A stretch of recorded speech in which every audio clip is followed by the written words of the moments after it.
All right, so welcome to another deep dive. And this time we're really getting into something that's been making headlines. We're diving into the U.S. Justice Department, trying to separate Google Chrome from, well, Google. Basically, we've got some excerpts from this tech article, and it's called Google Chrome Separation. Good news for users. And it's making a pretty strong case that maybe the separation could be, a good thing. But it really gets you thinking. Like, what if the browser that we use every day to surf the web and do everything online? What if it suddenly had a new owner? What would that even look like? Yeah. So to understand all this, we kind of got to rewind a little bit.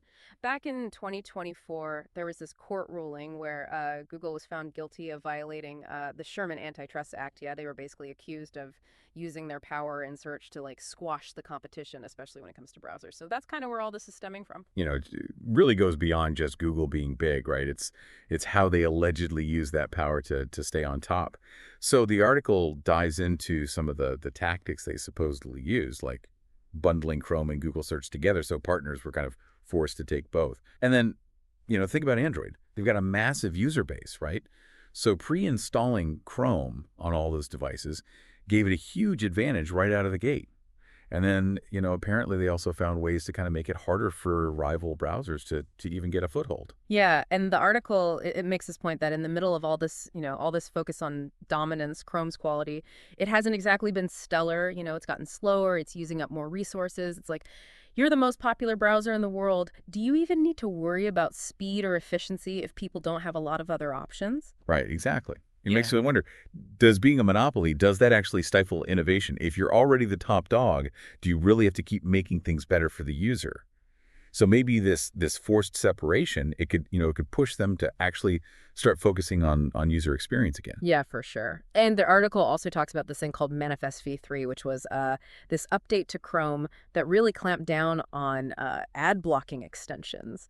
And for people who rely on those tools, that's a pretty big deal. It is, and it sparked a lot of controversy because it really highlights a potential conflict of interest. Think about it. Google makes most of their money from advertising, and now they're making it harder to block ads. Hmm. I mean, it's easy to see why people would be worried about how their motives are shaping how Chrome develops, even if it means, hurting user privacy. And it's not just some abstract concept either. The article gives the example of uBlock Origin, which is a really popular ad blocker. And because of Manifest v3, they basically had to release a much more limited version.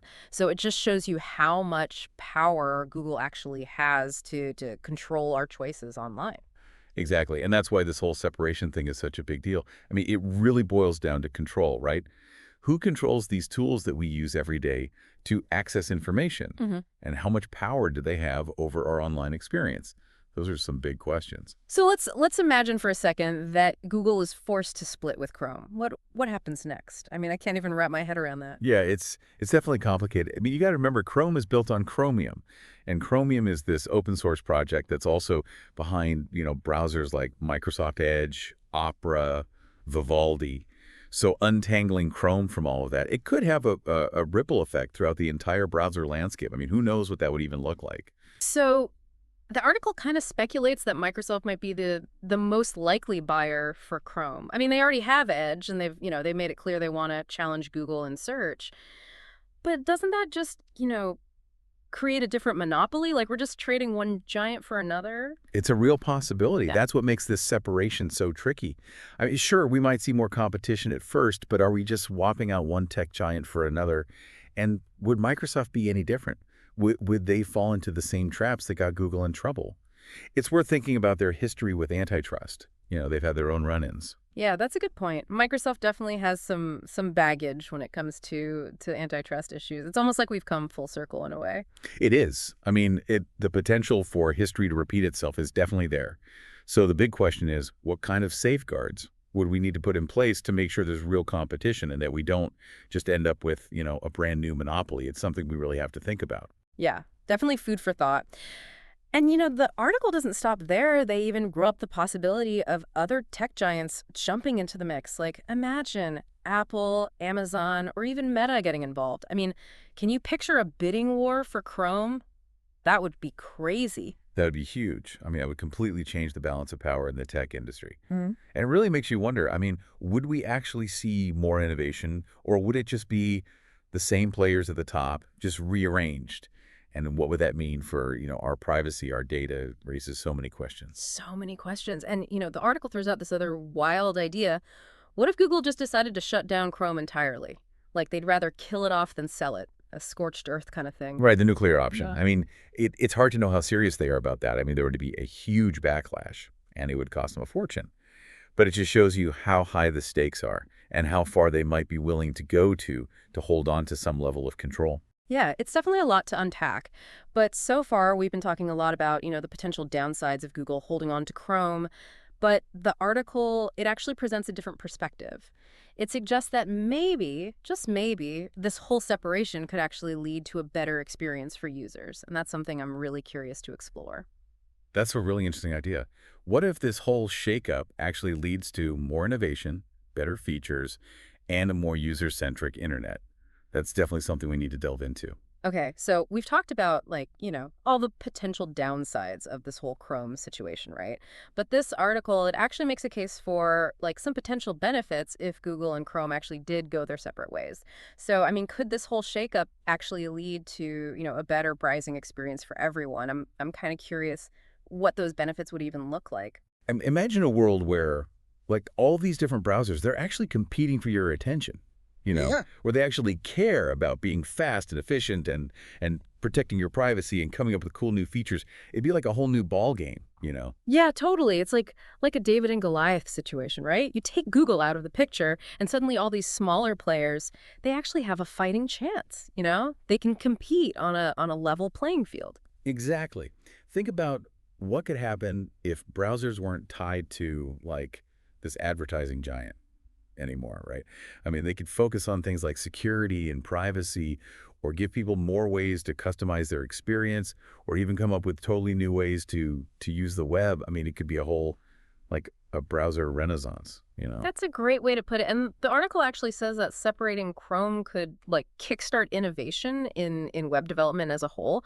How would that even work? Well, if developers have, a bunch of different browsers to work with, each with their own, quirks and strengths, it makes the whole ecosystem more dynamic, right? Right. They're not just designing for one platform anymore. They've got to think about all these different options.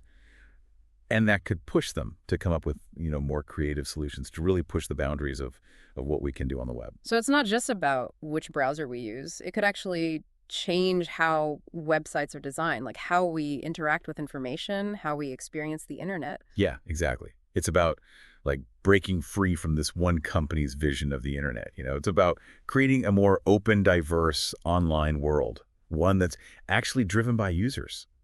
It's pretty cool when you think about it. Yeah, it's a pretty optimistic vision, I'll admit. But let's be real for a second. Even if Chrome does get separated, what are the chances that it actually leads to this utopia of innovation? There's no guarantees, right? It really depends on who takes over Chrome, how the market reacts, how well these antitrust measures are enforced. So we could just end up with, a different tech giant calling the shots. Same old problems, just a different logo. It's definitely a possibility. But remember, Chrome is built on Chromium, Yeah. right? And Chromium is open source. So even if, one company buys Chrome, there's still going to be other browsers that use Chromium. It's not a winner-takes-all kind of situation. So it's like a built-in safety net, right? It ensures there's at least some diversity and competition in the browser market, no matter what happens to Chrome itself. Yeah, exactly. And, we can't rule out the possibility that, smaller companies or independent developers or even totally new companies could, rise to the occasion. This could be their chance to shine, to offer something truly different. That would be awesome. So, let's just say, for the sake of argument, that Microsoft does buy Chrome and they combine it with their Edge browser. Does that mean, everyone's suddenly forced to use Microsoft stuff? Not necessarily. Yeah. Even with Chrome being as big as it is, there are still options, right? Mm-hmm. Firefox, Safari, Opera, those are still around. And I think in a world where people are more aware of, the power these companies have over our browsers, those alternatives, they might actually become even more popular. So there's still hope for choice, for different approaches to browsing. Oh, yeah, totally. The cool thing about the internet is that it's always changing, right? New technologies and new ways to access information, they're always popping up. Mm-hmm. So this whole situation, who knows? It could be the spark that ignites something really revolutionary. I'm starting to see why people might be excited about this separation. It's like it has the potential to really shake things up for the better. It does, but we got to be realistic. There are definitely some potential challenges too, things we got to be careful about. Yeah, for sure. And that's actually a perfect segue into the next part of our deep dive. We're going to explore some of those potential pitfalls, the things that could go wrong, even if everyone's trying to do the right thing. Okay, so we've explored like the potential good stuff that could come out of this Chrome separation, right? And some of the question marks too. But let's be real. There are definitely some downsides, like some potential challenges we need to think about, right? Even Yeah. if everybody's, trying to do the right thing. Yeah, for sure. And I think one of the biggest worries is that, even if we pry Chrome away from Google, it could just end up in the clutches of another tech giant, right? Yeah. And that wouldn't really solve the core problem, too much power concentrated in just a few hands. Yeah, like instead of a Google-shaped problem, we end up with a Microsoft-shaped one. Same issues, just a different logo. Exactly. And, Yeah. even if a company like Microsoft comes in with the best intentions, saying they're all about competition and innovation, history kind of shows us that, things change, right? Power dynamics shift. And those good intentions, they can get, they can get a little blurry over time. Yeah, and the article uses this phrase that really stuck with me, regulatory capture. What does that even mean, and why should we be like worried about it? So regulatory capture, it's this idea that over time, these big companies, they can start to influence the very rules that are supposed to keep them in check. Yeah. They lobby, they find loopholes, they figure out how to tilt the playing field in their favor. So it's not enough to just break up these companies. We got to be really careful about, how they operate within the whole system, the rules of the game. Right, 100%. This whole conversation, it goes way beyond just Chrome. It's about creating a system where competition can actually thrive, where user privacy is protected, and where we can prevent these power grabs from even happening in the first place. Okay, so let's shift gears a bit. Let's say we do everything right.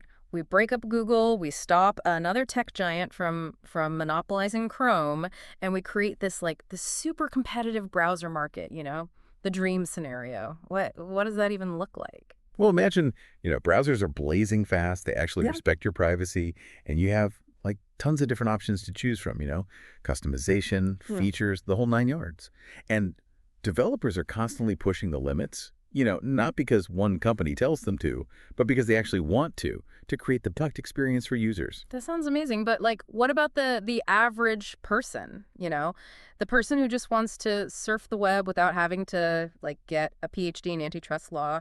How does this affect them, day to day? At the end of the day, this whole separation thing, it only works if people, if users actually make informed choices. If we just keep going with what's familiar, even if it's owned by some giant corporation, then nothing really changes. So it's not just about breaking up companies, it's about empowering users, getting them to demand better, to support innovation, to hold these tech giants accountable. Yeah, exactly. Yeah. It's about creating a culture where people understand what's at stake when they go online, Uh-huh. and where they feel like they can actually be a part of shaping the future of the internet. Well, I think we've covered a lot of ground today. I mean, we've really dug into this whole Chrome separation thing, the potential consequences, the challenges, the opportunities, and what it all means for the future of the web. It's been a wild ride. It has, and it's a story that's still unfolding, right? Yeah. So the choices that policymakers make, that tech companies make, that users make, those are all going to shape what the internet looks like in the years to come. It's true. So we'll leave you with this. What kind of online world do you want to live in? And what are you willing to do to make that happen? Thanks for joining us for this deep dive, and we'll catch you next time.